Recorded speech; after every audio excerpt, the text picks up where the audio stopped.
Good evening. Welcome to Marketplace in Action. I'll be your host this evening, Dr. Ken. With me, as always, Pastor Anthony. Hello.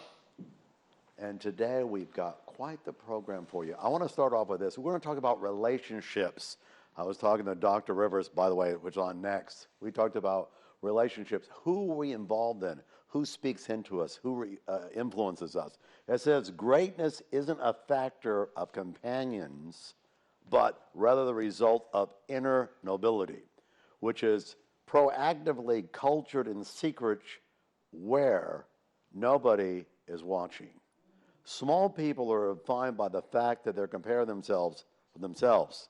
Don't go away. This will be Marketplace in Action. We'll see you in a minute. Welcome to Marketplace in Action.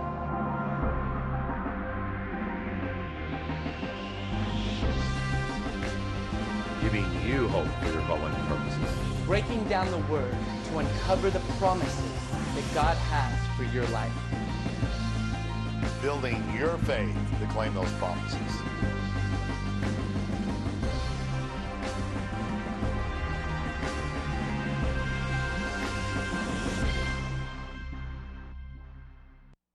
Welcome back.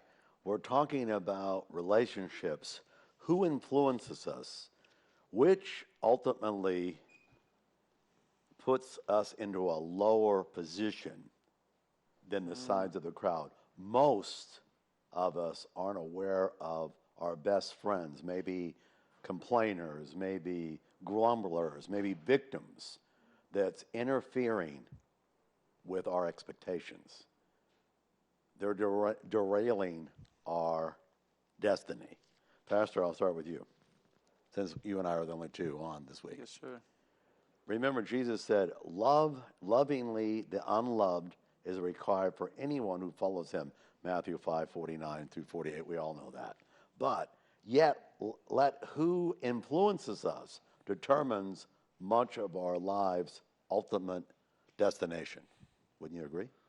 Absolutely, because the heart, who quoted that? The heart wants what it wants, and the more you feed it, the more it desires something. First of all, I always laugh at these people that are like, let me get it out of my system, or something. They go off on, like before they get married, they go off on this hee-haw, in Vegas or whatever. Let me get it out of my system, is what they say. And I always laugh at that, how factually inaccurate that is, because the more you feed something, the more you desire it. It doesn't go away with some big thing in Vegas. It causes your heart to desire it. And what we feed it, we eventually become. I mean, that is so accurate. So who you are with, what you enjoy, your company is who you become. That's the birds of the feather flock together. You aren't. I like the way it's in Spanish quote. I don't know how to quote it exactly, but it's something to the lines of, you tell me who you run with, and I'll tell you who you are. Wow. And I think that's pretty deep, because it's like we don't just hang out with people that have different things. We like our friends and companies because of like-mindedness, of desires. And you can't, I'm just there to witness to them, or I'm just there, I like the whatever. No, it's the more you're with something, it'll rub off on you. You start to become as the pack, the herd mentality. And we'll get into this more coming up. Well done. Solomon wrote, he who walks with the wise men will be wise, but companions of the folly will suffer harm. Proverbs 13:20. Bad company corrupts good morals. Yes. 1 Corinthians 15:33. Absolutely. And are we hanging with fools in our inner circle? That's what we're going to talk about. That's good. I know this. I've learned that people will forget what you say. People might even forget what you've done, but people will never forget how you made them feel. First thought, and I'll go back to Pastor. We don't know how to set boundaries with people. I think that's part of the problem. We're terrified of offending them. So we're victims of other people's desires. So consequently, others dictate our destiny. Wouldn't you agree? Well, they can if we let them. And see, that's the thing you got to watch out for, is people will always come and And I work with a lot of, young kids, 20 years old, 18, 25, whatever, and I see so many of them, and it's sad, and I talk to a lot of them about this, is I see so many of them get off of their track, off of their vision, off of their dreams, because they allow what someone else says or does to affect them. And it gets, what'd you say? And pride comes in, and all of a sudden, it's like the age-old joke, two people bump each other in public. They're walking different ways, and they bump into each other, okay? Now, successful people, professional people will just look around and go, oh, I'm sorry, my bad. Oh, it's okay, whatever. And they go on with they're busy. You got stuff going on in your day. You're not going to let some guy that accidentally bumped you in public, change your destiny, Like, you're going to go on with your life. You're going to go to your meetings. You're going to do your things. But take it the far other extent. People who will let other people affect them, they bump into each other. What was that for? Man, what are you doing? And they start yelling. They start fighting. Next thing they know, they're both in handcuffs sitting in the back of a police car, because why? They let their dreams be ruined by someone else. And so think about this. The people that you hang out with, okay? There's two types of people, two different types of conversations. So next time you're with your close friends, with your family, look around. What types of conversations are you hearing? Do you hear this? Do you hear people who are being reactive to their situations? And reactive conversations is always talking about, man, do you know what the boss did today? Oh, so-and-so did this. Oh, can you believe this? Oh, man, that ain't right. It's just this gossip. It's this regurgitation of events that have already happened that you can't do anything about. That's reactive people, and they sit around and they drink and they talk about all the things that have happened that week and all the bad things and whatever, good things. It's reactive to the situation. And those people, I'm sorry, a lot of them will never be successful. They will never reach their dreams. Why? Is because they spend most of their time and attention focused on past events, on something that someone else did. They're being reactive. But as Dr. Ken said in the show opening, is God calls us to be proactive. And listen to their conversations. Their conversations are about the future, planning new things. What will God be doing in this situation? Oh, praise God is working miracles over here. Look at what's happening here. We're going to be doing this. It's going to be great. It's always talking about the future, things that we can do to make a better world. That's proactive people. So think about that. Are you with people that are just reactive to their situation? Or are you with proactive people who are changing the situation? Well done. Second thought, do we know who we are? So we're hanging out with fools feels comfortable, familiar, even reassuring. Being in the company of little people could make us feel big. Let us all spiritually remove the scales from our eyes. Acts 9:18. Your thought, Pastor. And I just think that people who are victims and people who always have excuses, they will tell you who you are. And they will try and bring you down to their level. Think about this. This world is really focused right now on the victim mentality. Oh, these people are treated so bad. Oh, you shouldn't let, blah, blah, blah, blah, blah. And it's basically what we just talked about. We're training our society. We're training our next generation to be completely reactive to what other people are saying and doing. Did you see what those people said? Look at what these people are doing. And they're so focused on what other people are saying or doing, they have no little aspirations for their own dreams or for themselves.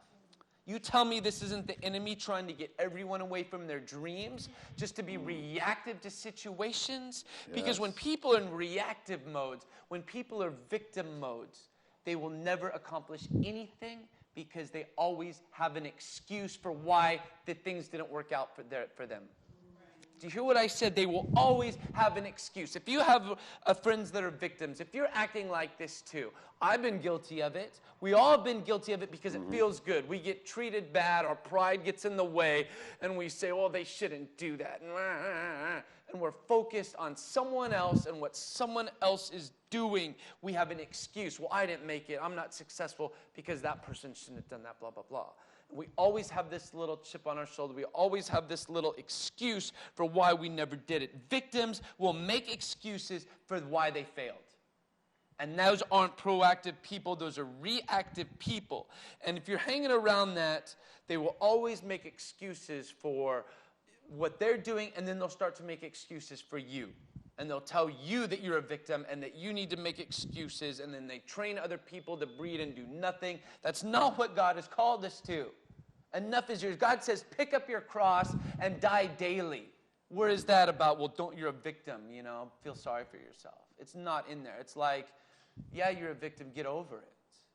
You've been called to live a life like Christ, and when we serve others, when we give ourselves, when we die to our own things for the greater good, for the purpose of others, then we're a victim. We already are. So what? Get over it. Let's be proactive and not reactive. Very nice. Third thought, as Pastor says, often the biggest challenge is in counting the birds of a feather, like he talked about. If we grew up with chickens or on a chicken farm, we tend not to know any eagles. Yeah, right. Furthermore, eagles are pretty selective who they let near them or nest near them. That's why they're eagles. Two things to meditate, I think. Great people are not necessarily famous or public that we want to connect to as being new friends or new mentors or new connections. Let me explain with that. They don't have to be, publicly known or famous, or a lot of good quality people that we don't even know about. Could be the person down the street. It could be a friend at the church. It could be somebody you meet at a coffee shop. It could be somebody's grandfather's friend. It could be all sorts of people. But if you'll sit and listen, you'll notice a change. People could really impact you. Second thought to meditate maybe is noble people want to spend their time wisely. Now this is really good, I thought. It says, helping us understand them, how we value their input. It's paramount in connecting with them. I can't tell you how many times people ask for my advice and then they argue with me of what I've just said. So don't ask a person's opinion if you value what they're saying unless you just want them to agree with you. If you want to build a relationship with a great leader, you'll have to need proof that the value of their time and honor their input. Now ask yourselves this, and I'll go back to Pastor. First thought, my friends, are they helping me become a better leader? Second thought, do I have friends that are gifted and smarter than I am? That's a powerful thought. You don't always want to be the most gifted and smartest person. Third, do I proactively, like Pastor said, choose my friends, or it just happenstance? In other words, does it just happened? Fourth, are my friends holding me back? And the last, fifth, can I name 3 friends that are making me better? My next thought is, increase my greatness, comfort me on every side. Psalm 71:21. Your thought, Pastor. What you said is so key. I want to go back to what we said about believing in others. But you said, you're talking about everyone wants to be an eagle. Yes. And soar like an eagle. And you might be a chicken. Excuse me. And a chicken could easily be jealous of an eagle, right? And it's amazing how if we just would follow God's laws, everything else works itself out. Do you guys agree with that? Mm-hmm. We have to question everything. Well, why, God, should I do this? Why should I do this? Do you trust me or not? Do you believe that my ways are perfect? We're not supposed to question God's laws. But look how this applies here. God has commanded us Don't be jealous or covet someone else's titles or possessions. Okay, why did he say that? Well, think about it. If you're a chicken, you might be jealous of an eagle. Man, they get to live way up there. They get to soar around. I'm here on the ground eating this corn kernels, that like wobbling around on the ground. I could see a chicken very easily getting jealous of the eagles, and they try and want to go up there. They hobble up the mountainside to the eagle's nest, and they're like, I'm cool with you guys, and the eagles are kind of like, get away, you're not one of us. But this chicken's trying so hard to convince everybody that it's an eagle, and it's up there, and it's not getting favor. It's surrounded by people that don't believe in it, which is what Dr. Ken said. Why would you want to fight for this position that you shouldn't even be there, that you're not one of them, you're not an eagle? Why would you be there? To be around people that are going to put you down. That's not where God wants you. Some chickens are on the ground and out there saying, I know God's called me to be with the eagles. God wants me to be with an eagle. No, you're a chicken. The world calls it self-awareness. And how high your self-awareness is, because that is related to success as well. Knowing that you're a chicken. Are you a chicken? Then be the best chicken that you can be. Like, you'd be surprised how much more favor you will get being a good chicken than being a bad eagle. We have too many chickens out there trying to be eagles. They're not getting the recognition or respect that they'd like, and then they're complaining at God. Why, blah, blah, blah, blah, blah. Well, God's like, you're jealous of these people. I didn't call you here. I didn't design you to be that. And here you are trying to force that, and then you blame me when it all doesn't work out for you.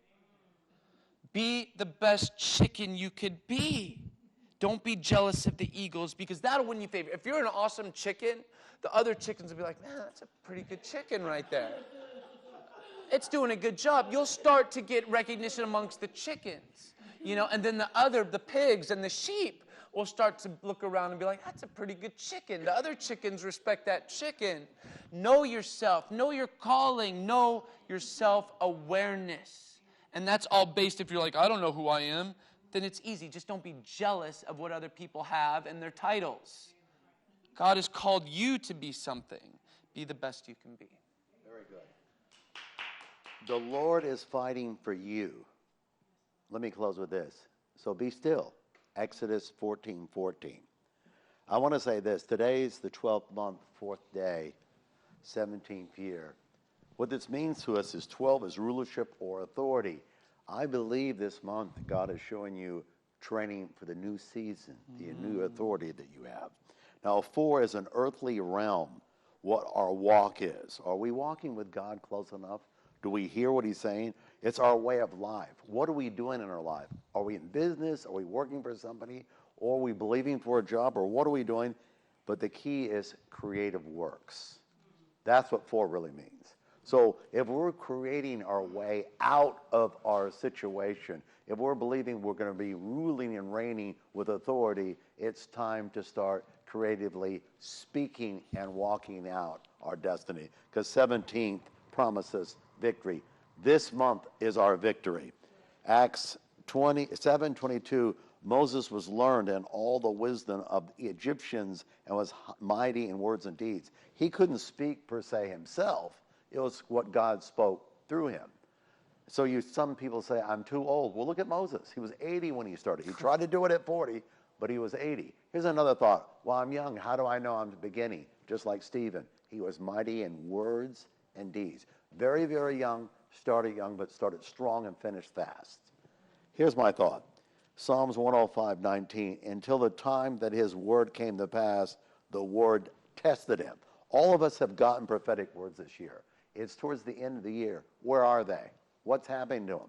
I'll give you a quick thought. It could be many things. But first off, most of the prophetic words are futuristic. Some in the Old Testament took 325 years to come to pass. Second thought, are we warring with the words? 1 Timothy 1:18. Are we praying for those words to come back? And don't think every word confirms everything that you said, because if you do that, you'll try to twist and turn what God's going to do. You have to let them come to you. You have to believe and pray and be tested The word says, test it. Remember when Joseph was going through his trials? He didn't have the Bible like we did. He had to hear God's voice and stood on it, and it tested him. He went from the pit to the palace, literally overnight, in Genesis 41. My thought would be this: give us the treasures of darkness, hidden riches in secret places, Isaiah 45:3.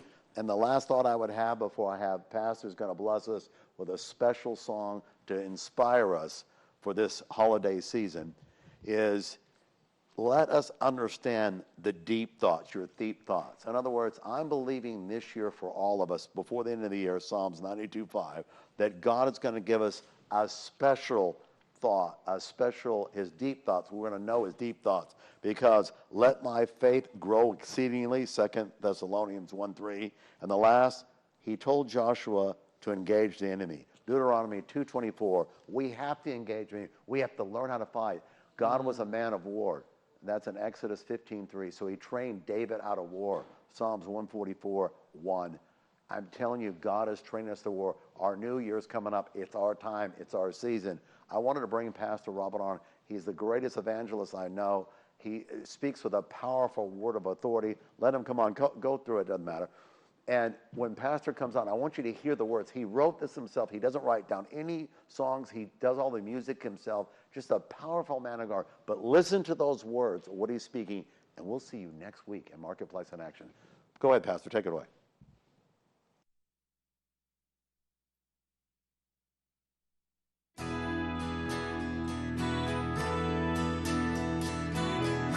When I was alone, you were walking with me. When I was cold, you were keeping me warm. Well, I don't know how you think, but I can feel your love, and I'm singing to you. Thank you for watching over me. When I fell to my knees and I raised up my hands, you came to me and healed a broken man. Well, I don't know how you think, but I can feel your love, and I'm singing to you. Thank you for watching over me. I'll testify to the world. I'll sing songs of your promise while you were crucified, and that your love is eternal. Well, I don't know how you think, but I can feel your love, and I'm singing to you. Thank you for watching over me. When I fell to my knees and I raised up my hands, you came to me and healed a broken man. Well, I don't know how you think, but I can feel your love, and I'm singing to you. Thank you for watching over me. And so you've heard my testimony, and it's for him that I'm singing. But when we're sinning, what must he